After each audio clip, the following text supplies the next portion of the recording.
తాకట్లో ఉన్న మీ బంగారాన్ని విడిపించి ఆ రోజు ఆన్లైన్ రేటుకి కొంటాం. Sharma gold company. అమ్మ, ఒక ధర్మ సందేహం అమ్మ. చెప్పండి. ఇప్పుడు మనం మన కర్మను అనుభవించి బాధలు కానీ, కష్టాలు కానీ, సంతోషాలు కానీ మన కర్మానుసారమే నడుస్తుంది మన జీవితం.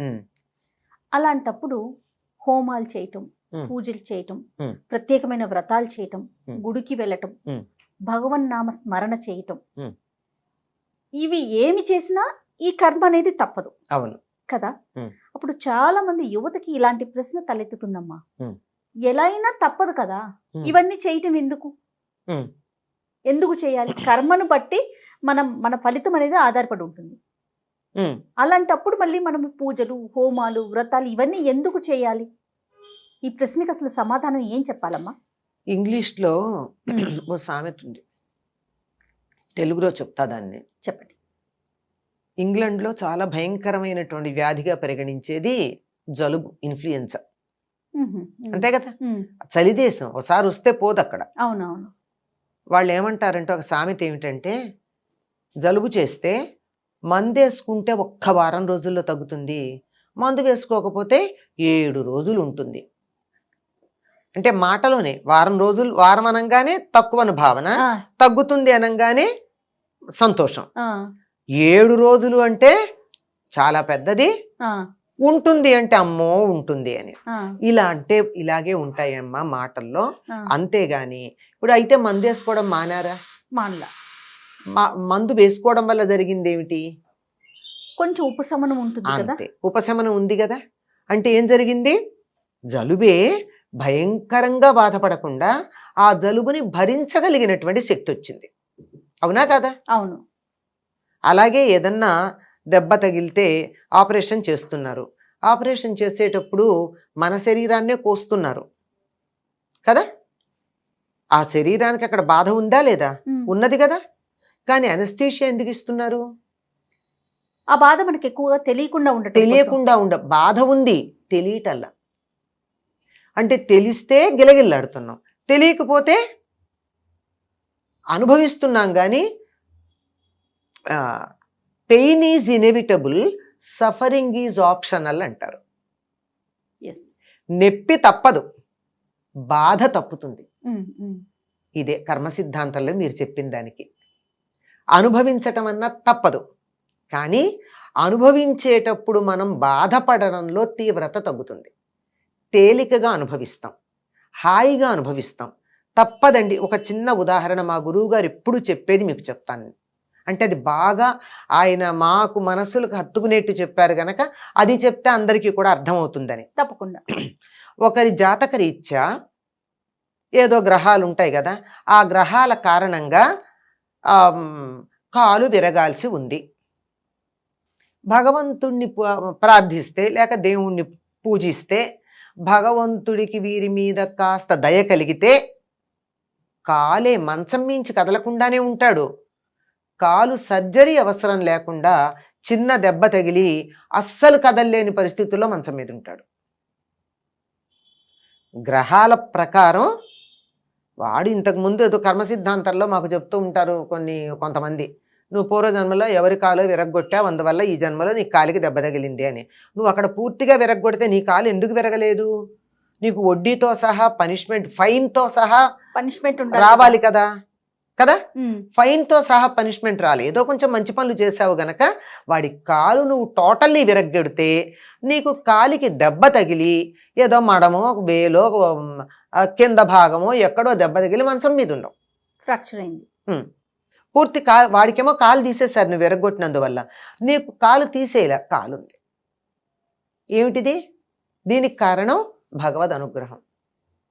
అంచేత మన కర్మని మనం అనుభవించక తప్పదు. కానీ అనుభవించేటటువంటి సమయంలో కాస్త తీవ్రత తగ్గే అవకాశం ఉంది. అంతేకాకుండా అసలు బాధని తట్టుకోగలిగినటువంటి స్థైర్యం వస్తుంది. అంతే కదా. ఏ కష్టం ఉన్నా మనం దాన్ని ఎదుర్కోగలుగుతాం. అంతేనమ్మా? అంతే, ఎదుర్కోగలగడం, దాన్ని అనుభవించేస్తామంతే. అదేం పెద్ద సమస్య కాదు. ఇంకొక ఉదాహరణ కూడా చెప్పారు ఆయన. ఎట్లాగంటే మనకి తెలుసు అనుకో, కొంత ఆలోచన ఉందనుకో, ఆలోచన గనక ఉన్నట్టయితే దాన్ని పరిహరించుకునే మార్గం ఏమిటంటే ఆ గ్రహాల కారణంగా, అంటే పూర్వజన్మలో చేసిన పనులు దానివల్లే కదా గ్రహాల ప్రభావం మన మీద ఉంటుంది. దానికి కారణంగా ఏదో అక్రమ సంబంధాలు, ఇట్లాంటి వాటిల్లో ఇన్వాల్వ్మెంట్స్ నీ జన్మలో నీ జాతకంలో ఉన్నాయి, తప్పవు. ఈ పీరియడ్లో తప్పనిసరిగా నువ్వు అలాంటి వాటి జోలికి వెళ్లాల్సిన పరిస్థితి వస్తుంది. తెలుసు. తెలిస్తే ఏం చెయ్యాలి? లేదా తెలియలేదు, తెలియకపోయినా గురువు అనుగ్రహం ఉందనుకో, ఆ సమయంలో అటువంటి పుస్తకాలు చదవడం, రాయడం, ఎవరన్నా అలాంటి విషయాలు చెప్తే వాళ్ళని ఓదార్చడానికి మన సమయాన్ని వెచ్చించటం, ఇట్లాంటివి ఉంటాయి. జాతక రీత్యా నీ కర్మను అనుసరించి హాస్పిటల్లో ఉండాల్సింది ఉంది. నువ్వు మంచం మీద ఉండక్కర్లేదు కదా, హాస్పిటల్లో ఉండాల్సి ఉంటే ఎవరైనా రోగులకు సేవ చేయి, హాస్పిటల్ డ్యూటీ వేసుకో, వెళ్ళక్కడ ఎవరికన్నా ఒంట్లో బాగుండకపోతే నేను తోడుంటాను రాత్రిపూట అని చెప్పు. హాస్పిటల్లో ఉంటావు, అన్ని రకాల అందరూ పడుతున్న బాధలు చూస్తావు, నువ్వు ఎవరిని అటెండ్ అవుతున్నావో వాళ్ళ బాధలన్నీ వింటున్నావు, వాళ్ళు కేకలు పెట్టినప్పుడు అలా నువ్వు కూడా మనసులో అయ్యో అంటూ ఉన్నావు. నువ్వు భౌతికంగా బాధపడలేదు కానీ నువ్వు కర్మ మాత్రం అనుభవించావా లేదా? హాస్పిటల్లో ఉండటం అనేది రాసింది కాబట్టి ఖచ్చితంగా ఉన్నావు. ఖచ్చితంగా ఉన్నావు. ఎందుకున్నావు అన్నది వేరే మాట, ఎందుకున్నావు అన్నది వేరే మాట, కానీ నువ్వు ఉన్నావు కదా, నీ కర్మ పరిహారం అయిపోయింది. ఇది మామూలుగా మన కంటికి కనపడేటటువంటి విషయాలు. అదే ఒక దైవాన్ని పరిపూర్ణంగా గనక విశ్వసించినట్టయితే, పరిపూర్ణమైన విశ్వాసం, ఊరికే కబుర్లు ఎలా ఉంటుందో చూద్దాం, పరీక్ష చేద్దాం, అయ్యాక నమ్ముదాం, అయితే నమ్ముతాం, ఇలాంటివి ఉంటాయే, ఇట్లా మన అవసరం కోసం నమ్మినట్టుగా మనమే ఆత్మవంచం చేసుకుంటాం చాలా సందర్భాల్లో, నమ్మినట్టుగా ఉంటాను.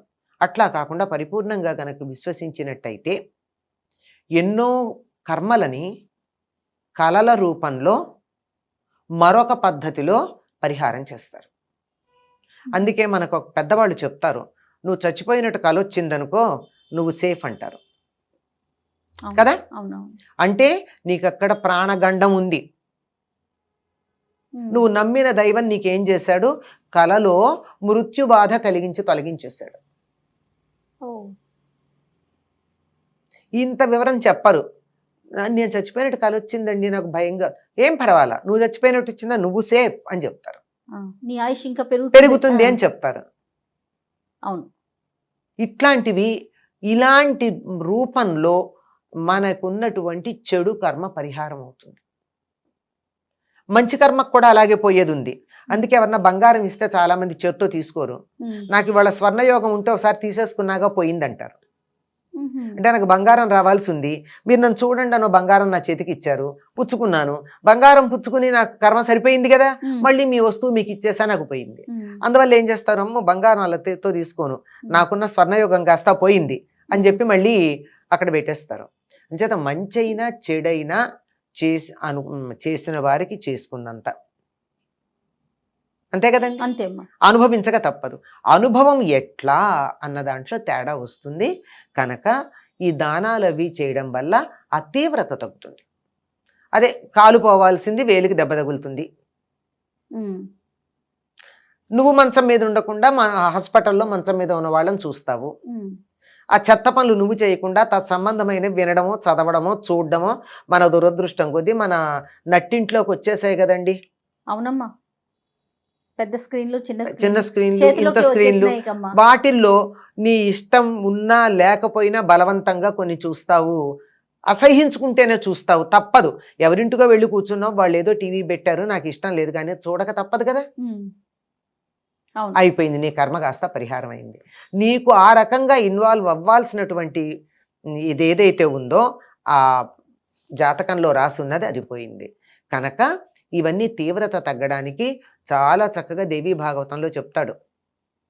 పరీక్షిత్తు నీకు 7 రోజుల్లో మరణం ఉంది అనంగానే అతనే వచ్చి చెప్తాడు కదా, మహర్షి వచ్చి చెప్తాడు, నా కొడుకు ఇలా చేశాడు, పొరపాటు అయింది అని చెప్తాను, నువ్వేం పరిహారం చేసుకుంటావు అని చెప్పి వెళ్ళిపోతాడు. అంటే నిజాయితీ అలా ఉండేది ఆ రోజుల్లో.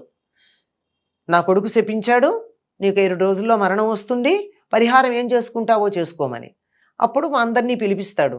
ఏదైనా దోషం గనక ఉన్నట్టయితే మంత్రం చేత, మణి చేత, ఔషధం చేత అది తొలగుతుంది గనక వీటిల్లో ఏదో ఒకటి ప్రయత్నం చేయండి అని అడుగుతాడు. మంత్రం వల్ల పరిహారం ఉంటుంది, మణి వల్ల పరిహారం ఉంటుంది, ఔషధం వల్ల పరిహారం ఉంటుంది. ఇవి చేయమని చెప్తాడు. కనుక వీటి వల్ల పరిహారాలు చేస్తే అసలు పోవు, కానీ ఆ తీవ్రత తగ్గుతుంది. అనుభవించే శక్తి వస్తుందేమో. అనుభవించే శక్తి ఒకటి వస్తుంది, తీవ్రత కూడా తగ్గుతుంది.